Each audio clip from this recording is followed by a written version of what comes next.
Hi, in this video I'd like to share with you 5 improvements to your STAR answers and the type of improvements that not many people are aware of, which can be extremely efficient for job interviews. Okay, the first improvement that you want to consider with respect to your STAR answers would be to reverse your STAR answer. That is to begin with the results.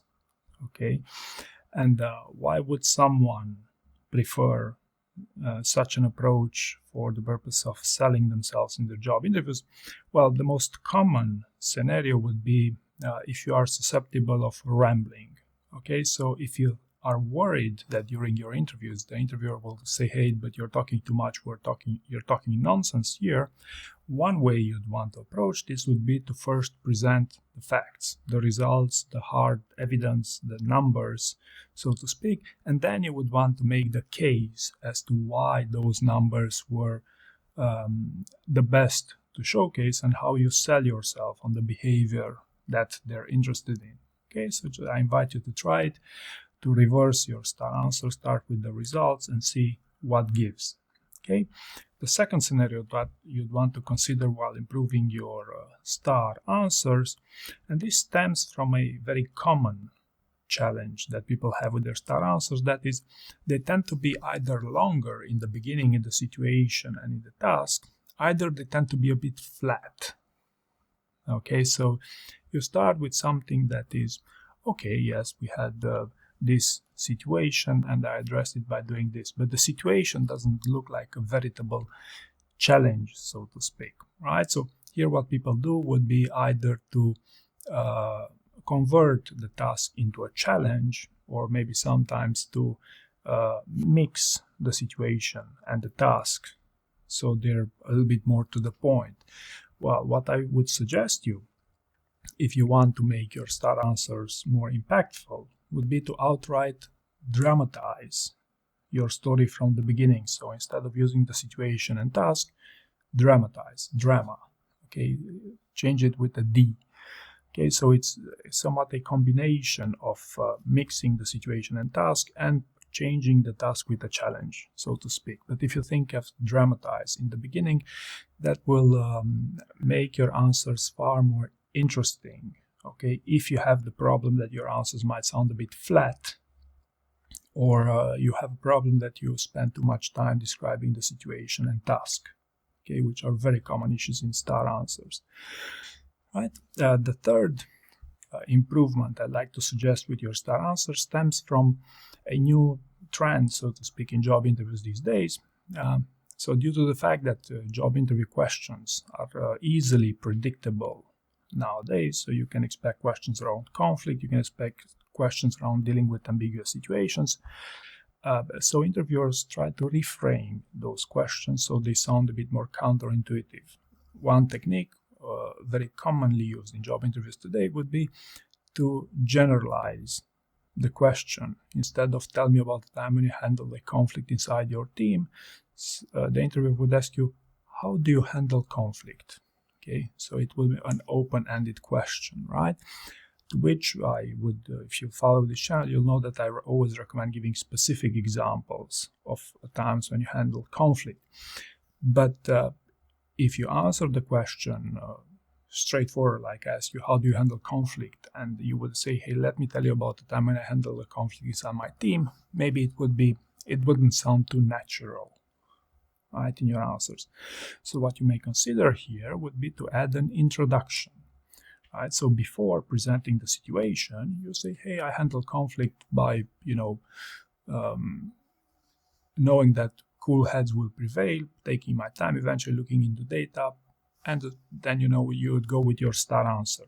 But the point is, if you add an introductory statement to maybe better connect the question you're asked with the answer, with the STAR answer you're going to give, it's going to sound a lot more natural and therefore probably also more convincing for the purpose of job interview. So if you add an introduction to your answer, if it's going to be at all helpful, and that introduction might be, for example, in the case of conflicts, "my framework of dealing with conflicts is this," right? So you present a framework of this, or an introductory statement that's interesting, a pitch, so to speak.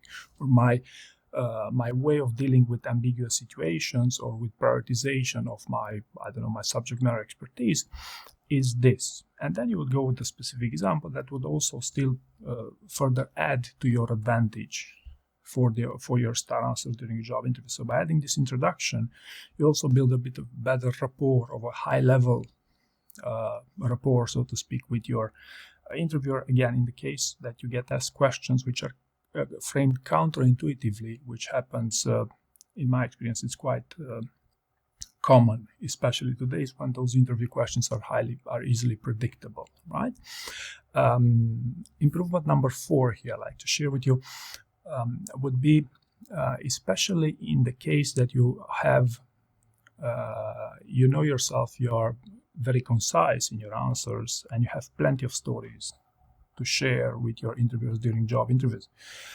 So what happens here is that sometimes, people who are too concise can also be considered as slightly superficial, But not only because of that, but if you want to take advantage of the fact that you can speak your stories in very few words, you may also consider, as an improvement to your star answer, to give 3 star answers.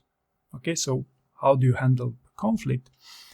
Yeah, and you would go probably with your introductory statement, how you generally handle conflict. An example of this would be this, within 1 or 2 minutes. Second example would be this, and third example would be that. Okay, so I believe that giving 3 examples of handling conflict can achieve significantly better outcomes when compared to only giving 1, especially for people who have plenty of stories to share and people who believe that these stories will always play to their advantage, right? One exception could be here that if I ask you, tell me about the time when you failed, oh my God, I failed a lot, let me give you the last 3 times I failed. I wouldn't go with 3 examples of a time when I failed for the purpose of a job interview, because it's not usually, unless they have some amazing learnings there, they won't be to your advantage, right? So you would only want to go with 1 failure stories. But if you're asked a positive question that you can confidently sell yourself during a job interview, instead of 1 star answer, consider giving 3 star answers. And if you are really good at compressing your star answers, you could easily compress them to give them more of an introduction. Hey, I have this example where I did this, I had the second example where I did that, and I have the third. Which one would you prefer? Okay, so I found that this approach can also significantly improve your chances to differentiate yourself from other candidates during job interviews. And the fifth approach, the fifth improvement that you'd want to consider with your star answer stems from the fact that many candidates are not really sure on whether the interviewer is actually looking for the example that they give, or maybe you're not sure that you're going in the right direction with your star answer. Okay, it could be maybe your answer is a bit short, or maybe your answer is a bit long, or maybe your answer is not necessarily from your corporate experience, or maybe, it's not necessarily your subject matter expertise that you are talking about in that example, or maybe your example is simply a bit old for these things. So one way to improve your star answers in these situations could be to intentionally add some question points. Okay, so the most common scenario is that you give your answer and then you ask them, hey, interviewer, am I going into the right direction? Is this what you're looking for? Maybe it's a bit old. If you want, I can also come up with a newer one. Or maybe you'd prefer I talk about my experience working in my most recent workplace, or maybe in this workspace. But the idea is that if you ask the interviewer what they think, you are far more likely to course correct in the event that your interviewer would consider your answer so-so. Okay, so if you're not sure, if you have this challenge, you're just a little bit paranoid, and I know some of you are, about passing these job interviews, you could intentionally bake in your answers some points where you could question them, either towards the end, but not only towards the end. Even midway through your answer, if you feel like your interviewer gets disengaged, if you feel like there's reason for them to doubt you, and usually you'll know at what part of your answer is the most questionable one, you could easily put a question mark there. Hey, ask, or at least check with your interviewer how they are reacting with this type of communication, with type of information I'm providing them. And if something is suspicious, it's also wise to ask, to interject and say, hey, am I going the right direction? Is this what you're looking for? Because there's plenty of times that people won't, interviewers will not be too interested in interrupting you and in course correcting you, and they would prefer to hear you, to give your 10-minute answer, where you could, cut yourself short 5 minutes through your answer and say, hey, is this what you're looking for, right? So these are my top 5 improvements that I believe are lesser known when it comes to your STAR answers. I hope you found this useful, and thank you very much for watching.